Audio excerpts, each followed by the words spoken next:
Assalamualaikum warahmatullahi wabarakatuh. Halo semuanya, salam sejahtera untuk kita semua. Selamat datang di pelatihan merancang instrumen evaluasi penyelenggaraan pelatihan kerja yang merupakan elemen kompetensi dari unit kompetensi mengevaluasi penyelenggaraan pelatihan kerja. Unit kompetensi ini berada di dalam SKKNI nomor 333 mengenai pelatihan dan persiapan sertifikasi yang memiliki fungsi utama yaitu pelaksanaan evaluasi pelatihan kerja. Untuk nomor dari unit kompetensinya adalah M78 SPS02 titik 085.1. Perkenalkan, nama saya Maharani Rahman yang akan menjadi trainer pada kesempatan kali ini. Oke, sebelumnya saya izin memperkenalkan terlebih dahulu karena tidak kenal maka tentu tidak akan saya. Saya merupakan mahasiswa administrasi publik dari Universitas Padjadjaran. Saya lahir di Balai Matlai, Patipuate, yang sekarang alamat saya berada di Jalan Sayang, Gang Haji Nena RT 04, RW 04, Cikeruh, Kecamatan Jatinangor, Kabupaten Sumedang. Nomor handphone saya yaitu 0831 2189224. Kemudian saya memiliki email maharanirahman2302@gmail.com. Oke. Tentunya sebelum melaksanakan pelatihan atau menyampaikan materi pada hari ini, saya tentu harus menyampaikan rule of class dan safety induction yang perlu teman-teman lakukan. Yang pertama, berdoa sebelum memulai pelatihan. Tentu dengan berdoa akan diharapkan mendapatkan apa yang diinginkan, baik itu pengetahuan ataupun hal-hal lain yang diinginkan. Yang kedua, gunakan colokan listrik di sekitar dengan aman dan seperlunya. Yang ketiga, pastikan jaringan internet yang teman-teman gunakan itu stabil agar bisa menonton video ini dengan tenang, dengan nyaman. Yang keempat, pastikan audio dan visual video pelatihan berjalan dengan baik. Yang keempat, duduk dengan baik dan nyaman. Ini supaya teman-teman tidak sakit pinggang ya. Kemudian yang kelima adalah sediakan makanan dan minuman. Karena saya tidak ingin ketika teman-teman melihat video ini, oh kelaparan, oh kehausan, itu jangan ya teman-teman. Kemudian yang terakhir itu adalah luangkan waktu untuk istirahat sejenak. Karena kalau otak atau pikiran terlalu diforsir, takutnya malahan akan jadi ngeblank dan nggak bisa mengikuti. Oke, baik. Saya akan menjelaskan mengenai tujuan, manfaat, dan durasi pelatihan pada hari ini. Oke, tujuan pelatihan pada hari ini adalah yang pertama, peserta mampu menjelaskan cara memilih metode pengumpulan data sesuai dengan tujuan evaluasi. Yang kedua, peserta mampu menjelaskan cara menyusun instrumen pengumpulan data sesuai dengan ketentuan. Yang ketiga, peserta mampu menjelaskan cara menguji coba rancangan instrumen pengumpulan data untuk divalidasi. Yang keempat adalah peserta mampu menjelaskan cara menyempurnakan instrumen pengumpulan data sesuai hasil uji coba. Kemudian tentunya tanpa adanya tujuan, dengan adanya tujuan maka harus ada manfaat dari pelatihan yang diikuti. Oke, manfaat pelatihan yang pertama adalah menentukan metode pengumpulan data yang tepat sesuai kebutuhan evaluasi. Jadi teman-teman setelah melaksanakan pelatihan ini atau melihat materi pelatihan ini, teman-teman bisa menentukan metode pengumpulan data yang akan digunakan nantinya. Kemudian yang kedua adalah merancang instrumen pengumpulan data yang sesuai dengan standar. Jadi teman-teman nggak bisa merancang instrumen sesuai kehendaknya, harus sesuai dengan standar. Yang ketiga adalah melakukan uji coba instrumen secara efektif untuk validitas dan kelayakan penggunaannya. Dan yang terakhir, menyempurnakan instrumen berdasarkan hasil uji coba. Oke, untuk durasi pelatihan kali ini itu sekitar 15 menit. Jadi teman-teman persiapkan diri dengan baik. Jangan terlalu terbawa arus, tapi tetap harus fokus. Oke? Selanjutnya adalah roadmap. Roadmap pada hari ini.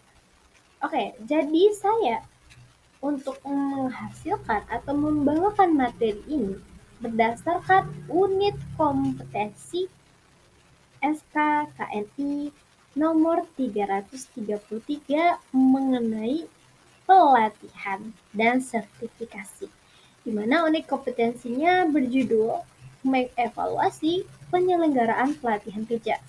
Kemudian terdapat elemen kompetensi, di mana saya mengambil salah satu elemen kompetensi pada unit kompetensi yang tadi, yaitu merancang instrumen evaluasi penyelenggaraan pelatihan kerja. Di mana di dalam elemen kompetensi tersebut terdapat 4 kriteria unjuk kerja atau KUK. Yang pertama adalah metode pengumpulan data dipilih sesuai dengan tujuan evaluasi. Yang kedua, instrumen pengumpulan data disusun sesuai dengan ketentuan. Yang ketiga, rancangan instrumen pengumpulan data diuji coba untuk dilakukan validasi. Dan yang terakhir, instrumen pengumpulan data disempurnakan sesuai hasil uji coba, sehingga menghasilkan judul micro teaching yang dilaksanakan pada hari ini, yaitu merancang instrumen evaluasi penyelenggaraan pelatihan kerja. Oke, sebelum memasuki materi, saya ingin mengajak teman-teman semuanya untuk merenungkan sejenak. Pernah nggak sih mengikuti pelatihan namun pelatihannya tuh nggak seperti kenyataan? Seringkali masalahnya itu bukan pada pelatihannya, tapi pada instrumen evaluasinya.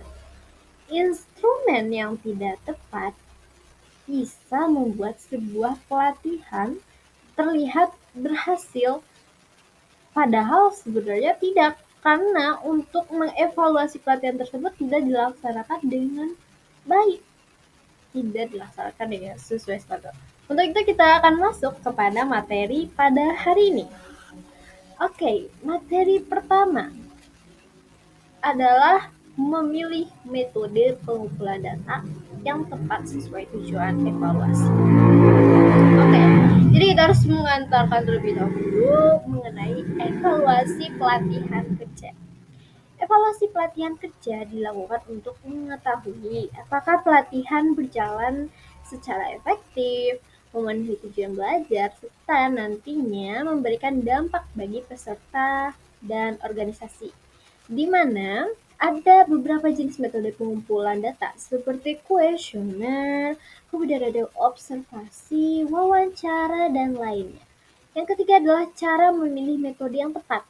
Tentunya harus sesuai dengan tujuan evaluasi yang teman-teman tetapkan. Kemudian yang kedua harus menetapkan kualitas data apa sih yang dibutuhkan. Yang ketiga adalah kemampuan peserta dalam memberikan data. Dan yang terakhir adalah ketersediaan waktu dan sumber daya. Karena ya kalau nggak ada waktu nih atau nggak ada sumber daya, aduh amit-amit evaluasi tidak berjalan dengan baik. Kemudian yang keempat adalah contoh pemilihan metode yang tepat.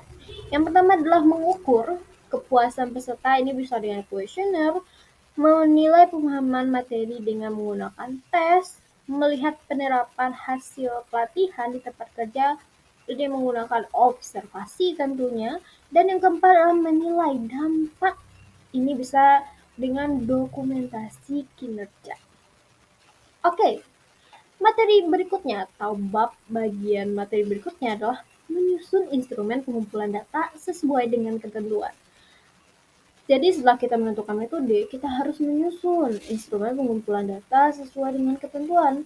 Yaitu ada prinsip penyusunan instrumen yang baik. Itu instrumen harus memiliki standar seperti valid, reliable, jelas, relevan, dan etis. Yang kedua adalah komponen instrumen, yaitu berisi beberapa hal seperti identifikasi responden, petunjuk pengisian, indikator yang akan dinilai, tor pertanyaan, skala penilaian, dan ruang komentar.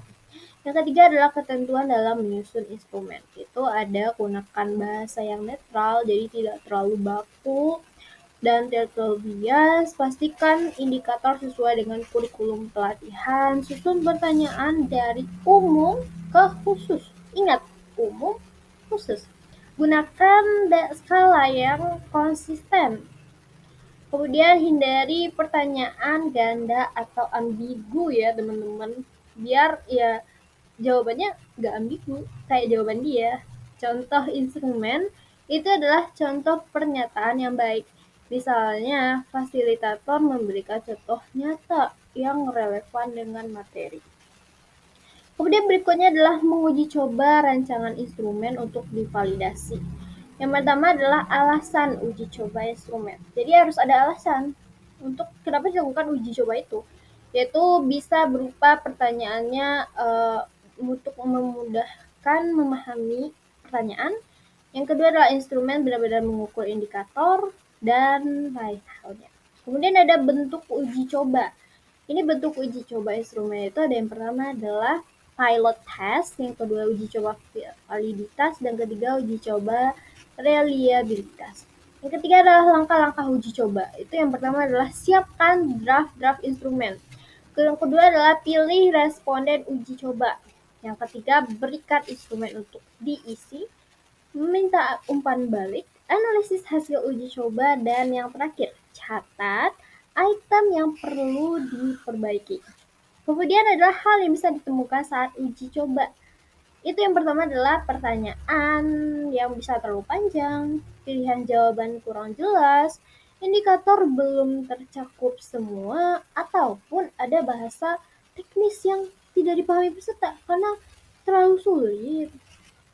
Oke, kemudian adalah menyempurnakan instrumen sesuai hasil uji coba. Yang pertama adalah pentingnya penyempurnaan instrumen. Penyempurnaan tentu dilakukan agar instrumen final memiliki validitas yang kuat, reliabilitas yang baik, kejelasan bahasa, struktur yang logis, hingga relevansi. Teknik penyempurnaan instrumen itu ada beberapa teknik seperti merevisi reduksi, memperbaiki skala jawaban, menghilangkan item yang tidak relevan, dan menggabungkan dua pertanyaan ganda. Yang ketiga adalah dokumentasi revisi. Perubahan yang dilakukan tentu harus ada dokumentasinya dong, kalau enggak buktinya dari mana gitu ya. Jadi yang pertama itu adalah hal pertanyaan yang perlu direvisi, pertanyaan yang dihapus, perubahan skala itu harus dicatat ya teman-teman, jangan tidak dicatat. Kemudian adalah contoh perbaikan. Ini kalimat sebelum revisi dan setelah revisi. Teman-teman tentu bisa lihat dong apa perbedaannya. Oke, ini adalah kesimpulan dari materi kita pada hari ini. Tidak menyangka kan sudah sampai di akhir ya. Itu perencanaan instrumen evaluasi yang baik dilakukan melalui pemilihan metode pengumpulan data yang tepat, penyusunan instrumen sesuai ketentuan, serta uji coba dan penyempurnaan instrumen.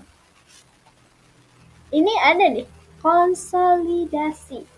Oke, jadi sebagai bentuk renungan, jadi teman-teman bisa nih menjawab pertanyaan yang ada di layar ini di kolom chat ya teman-teman. Jangan lupa pertanyaan ini harus dijawab. Enggak deh, Yang penting bahwa teman-teman bisa menjawabnya sesuai dengan apa yang teman-teman ketahui setelah menyimak materi ini.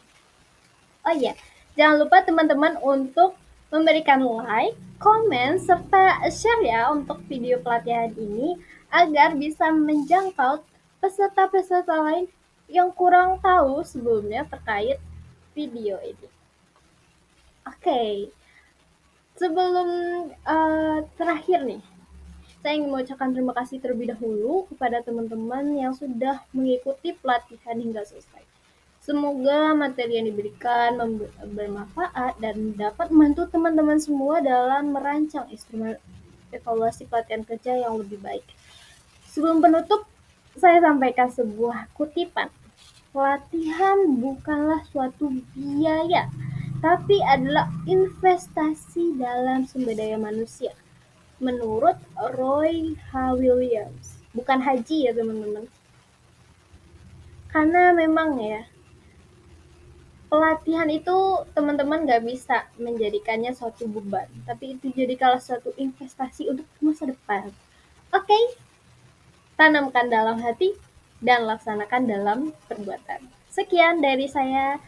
Assalamualaikum warahmatullahi wabarakatuh. Dadah teman-teman.